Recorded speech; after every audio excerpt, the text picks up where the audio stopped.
केंद्र सरकार ने भारत चीन तनाव के बीच टिकटॉक समेत 59 मोबाइल ऐप पर प्रतिबंध लगा दिया है।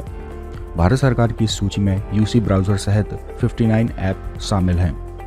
केंद्र सरकार ने पूर्वी लद्दाख की ग्वालन घाटी में हिंसक झड़प के बाद वास्तविक नियंत्रण रेखा LAC पर उपजे बेहद तनावपूर्ण माहौल के बीच भारत ने 29 जून 2020 को ये बड़ा कदम उठाया है। इलेक्ट्रॉनिक्स और IT मंत्रालय के अनुसार इन ऐप्स को भारत की संप्रभुता, एकता, सुरक्षा और व्यवस्था के लिए नुकसानदेह होने के कारण प्रतिबंधित किया गया है। केंद्र सरकार ने कहा कि इन ऐप्स का एक मोबाइल और non mobile based internet device में भी इस्तेमाल नहीं किया जा सकेगा। मोदी सरकार का चीन के खिलाफ इसे बड़ा कदम माना जा रहा है।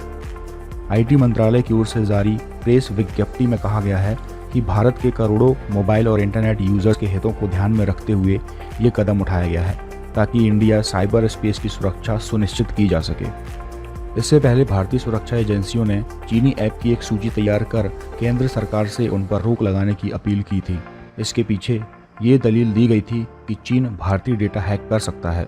सरकार की ओर से जारी आदेश के मुताबिक सरकार ने उन 59 मोबाइल ऐप को प्रतिबंधित किया है जो भारत की संप्रभुता और अखंडता, भारत की रक्षा, राज्य की सुरक्षा और सार्वजनिक व्यवस्था के लिए खतरनाक थे।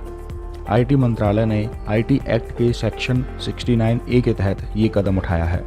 भारत सरकार द्वारा प्रतिबंधित किए गए 59 चाइनीज ऐप की सूची ये है। 30 जून 2020 को दोनों देशों के बीच कोर कमांडर स्तर कॉर्प्स कमांडर लेवल की वार्ता होने वाली है। दोनों देशों के बीच तीसरे दौर की इस स्तर की वार्ता इस बार भारतीय क्षेत्र में होगी।